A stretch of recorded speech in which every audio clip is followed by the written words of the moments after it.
अस्सलाम वालेकुम जी, मैं मोहम्मद वकास एक नई वीडियो के साथ हाज़िर हूँ। आज आपको एबटाबाद रोड और सिटी वो दिखाएंगे कि मुज़फ़्फ़राबाद सिटी कैसी है और एबटाबाद रोड कैसा है। पूरी वीडियो को आपने एंड तक लाजमी देखना, मेरे साथ ही रहिएगा। अच्छा, जिस जगह मैं मौजूद हूँ ये एबटाबाद रोड है। अगर इस तरफ जाएँ तो मुज़फ़्फ़राबाद है और इस तरफ अगर हम जाएँ तो ये एबटाबाद रोड है, सीधा एबटाबाद की तरफ जाता है। तो ऐसे ही ये दुकानें, मकानात, कमर्शियल जो हैं। और अगर इस तरफ जाएं तो आप पूरे शहर का व्यू चेक करें, बहुत कमाल है। जो मकानात, होटल, मसाजिद बनी हुई है, कितने जो खूबसूरत आपको नज़र आ रही है। आगे चलते हैं। हमारे साथ इस वक्त मौजूद हैं अब्दुल रहमान गुज्जर साहब।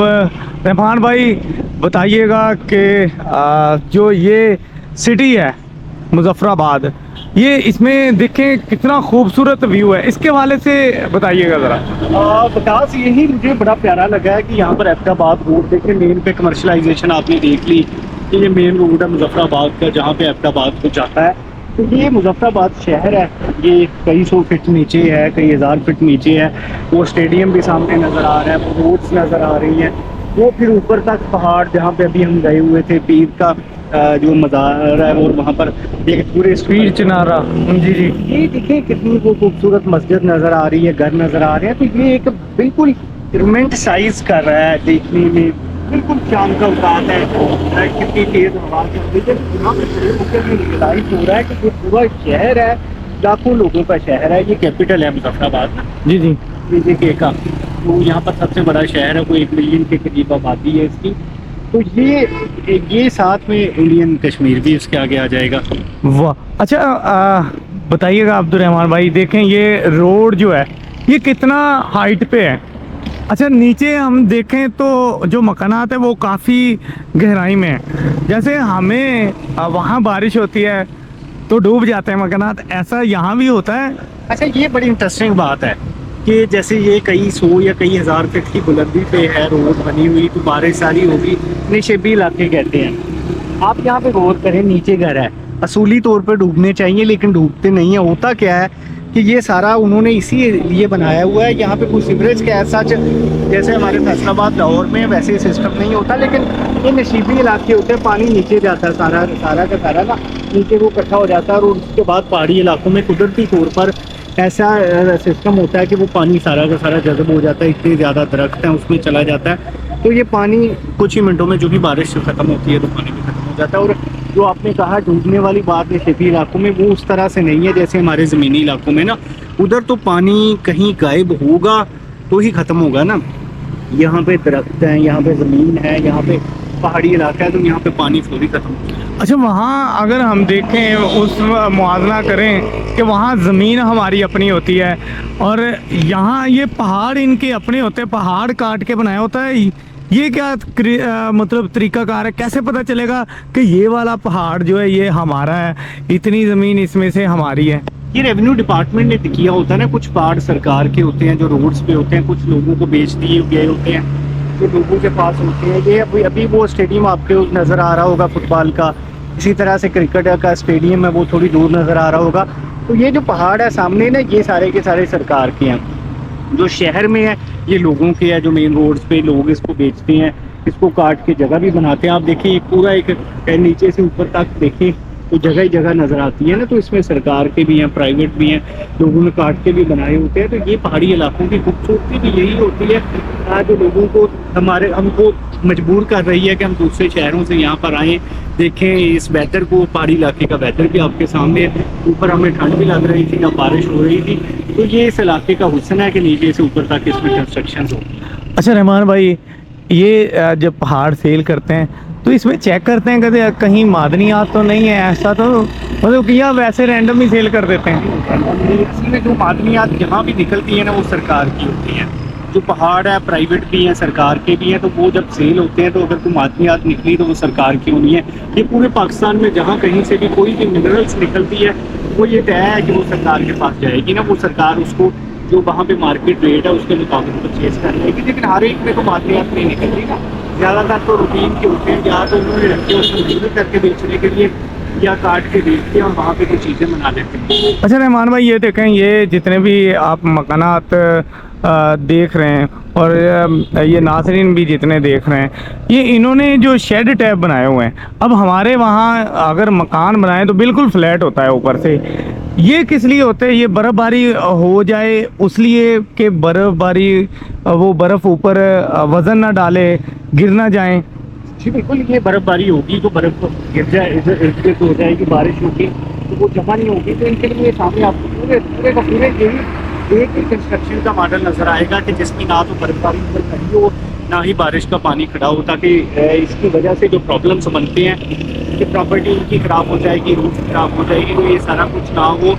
ना तो बर्फबारी जो खड़ी होगी, वो लोहे के शेड बनाए हुए हैं या दूसरे बनाए हुए हैं उन्होंने सिमटेड, वो सारे के सारे इस हिसाब से बनाए हुए हैं कि यहाँ पर कोई भी चीज़ खड़ी ना हो। देखिए अभी तो वेदर गर्म है, जब वेदर ठंडा होता है दिसंबर जनवरी में यहाँ पे बर्फबारी होती है तो अल्टीमेटली फिर वो हटाने का मौका भी नहीं मिलता। तो ये बनाने का, कंस्ट्रक्शन करने का मकसद ये होता है कि इनकी अमलाक बची रहें और यहाँ पे बर्फबारी इनका नुकसान ना करे। रहमान भाई, एक चीज़ बताइएगा, ये मुजफ्फराबाद जो है ये इंडिया के बिल्कुल पास है। जब मार का हक हुआ है, उनको जवाब दिया गया, उनकी जो बेसिस को नुकसान पहुंचाया गया, उनके त्यारे गिराए गए, वो इस तरफ है। वो कौन कौन से इलाके इस तरफ लगते हैं? देखिए ये भी मुजफ्फराबाद या उसके बाद नीलम वैली है या सारा, तो ये लाइन ऑफ कंट्रोल के कुछ इलाके हैं। हम कहते हैं कि कश्मीर हमारा आज़ाद है, जम्मू कश्मीर जो उनके पास इंडियन ने उस पर कब्जा किया हुआ है, तो वो बिल्कुल कई जगहों पे बिल्कुल लाइन ऑफ कंट्रोल बिल्कुल साथ साथ मिलती है कि यहाँ पर उधर इंडियन कब्जा, इधर हमारा जो कश्मीरी है वो आज़ाद रह रहे हैं। तो इसकी मैं मिसाल ये देता हूँ कि इंडिया ने ज़ोर ताकत कब्जा किया हुआ, जबकि हमारे साथ ये कुछ शामिल हुए हैं लोग, इसी वजह से ये खुशहाल भी हैं, बेहतर भी हैं। कोई फौज उस तरह से ना तो उनको शहीद करती है, इनका अपना प्राइम मिनिस्टर है, अपना प्रेसिडेंट है, जबकि दूसरी जानब आप देखें कि वहाँ पर उसको पहले उन्होंने एक प्रोविंस की शक्ल दी हुई थी, फिर उसको आर्टिकल के तहत आज़ादियाँ ख़त्म कर दी, रोज़ाना सैकड़ों लोगों को शहीद किया जाता है, जो भी मूवमेंट बनती है उस पर तशद्दुद किया जाता है। यही फ़र्क है। तो यहाँ पे भी ये भी अंडर अटैक आया था।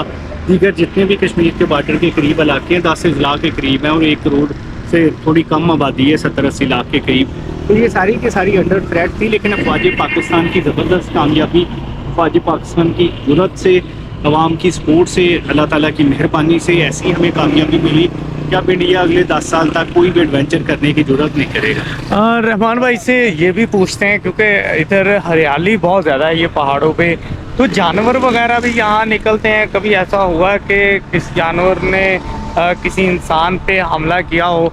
रहमान भाई, हरियाली है हर तरफ, कोई जानवर वगैरह भी यहाँ निकल के हमला करते हैं? नहीं विकास, देखिए 2 चीज़ें हैं। एक तो पालतू जानवर खुद भी इन्होंने रखे होते हैं, भैंसे गाय अपने दूध के लिए, गोश्त के लिए, बकरे वगैरह। दूसरे नंबर पे वो जंगल होता है। ये जंगल नहीं है, ये तो सारा का सारा शहर बन चुका है, सिटी है। जो जंगल का एरिया दूर दराज आपको जो पहाड़ नज़र आ रहे होंगे या इधर जो आपको जंगलात पहाड़ों के ऊपर नज़र आ रहे होंगे, तो उनमें ज़रूर जानवर होते हैं। अब जंगल में जानवर को तो कोई नहीं रोक सकता, लेकिन फिर ये होता है ना कि ये उधर जाते नहीं हैं, ये तो अपने शहर में रहते हैं। ये ट्रैफिक चल रही है, इधर ट्रांसपोर्टेशन है, पुलिस है, सारा कुछ है, तो ये फिर रात को जंगल में जाते ही नहीं है, ज़रूरत भी नहीं होती। ताहम उस तरह से जो हमलों की बात है, ये वो रवायती जंगल नहीं है, ये पहाड़ी इलाके, और यहाँ पे आपको हर जगह पे कहीं ना कहीं आबादी होती हुई नज़र आएगी। तो वो आबादी अपने जो प्रिकॉशन मेजर्स हैं वो भी लेके बैठे होते हैं, तो इस तरह से कोई ख़ास खतरात सामने नहीं आते, ना ही कोई रिपोर्ट्स आती हैं कि कहीं जानवरों ने हमला किया हो उसकी वजह से कोई नुकसान हुआ। अच्छा रहमान भाई, ये जो लोग हैं इनमें बेशतर जो है वो बाहर गए हुए हैं, कहते हैं कि यहाँ से लोग ज़्यादातर बाहर है मुजफ्फराबाद से, तो मतलब इनको वीज़ा आसानी से मिल जाता है, ये बाहर चले जाते हैं, या इनका ज़रिया मुआश कुछ और है?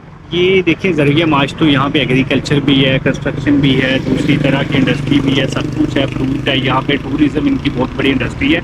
ये जब डैम्स बनाए जा रहे थे ना, मंगला डैम, करबेला डैम, दीगर डैम्स बनाए गए थे, तो तब ये तय किया गया था कि इनकी ज़मीनें ली गई थी सरकारी रेट्स पर, जो कि बड़े कम रेट थे, और साथ इनके वादा किया गया था कि इनका एक एक बंदा, नौजवान जो भी ये फैमिली शादी इनकी जगह डैम में आ रही है, तो उनका एक एक बंदा बरतानिया बचवाया गया। आप गौर करें कि सबसे ज़्यादा जो है वो आज़ादी कश्मीर के लोग बरतानिया में बैठे हुए, जैसे इंडियन पंजाब से कनाडा में बैठे होते हैं, तो ये फिर वो लोग एक दूसरे को सपोर्ट भी करते हैं। अब हालांकि ये ख़त्म हो चुका है, इन फैमिली को जितनी को oblige करना था वो किया जा चुका है, लेकिन क्योंकि इनकी बड़ी तादाद बरतानिया में बैठी हुई है, इंग्लैंड में मौजूद है, तो जितने भी स्टूडेंट्स हैं वो उनको सपोर्ट करते हैं, उनको बुला लेते हैं स्पाउस वीज़ा भेज के। तो इस वजह से आप कह सकते हैं कि ये आज़ाद जम्मू कश्मीर में जो है 70-80 लाख अगर आबादी है, तो शायद 1 मिलियन या 1 मिलियन से थोड़े कम लोग बरतानिया और दीगर ममालिक में होंगे और वही इनको सपोर्ट करते हैं। इस वजह से एक बड़ी तादाद इनकी हमें बाहर जाती हुई दिखाई देती है। बहुत शुक्रिया जी, रहमान भाई ने बताया इतनी डिटेल में कि ये जो जितनी भी चीज़ें बताई हैं वो बहुत ज़बरदस्त है, और उम्मीद करता हूँ ये जितनी भी आपको वीडियो वो पसंद आई होगी। नई वीडियो के लिए मुझे इजाज़त दें, अल्लाह ने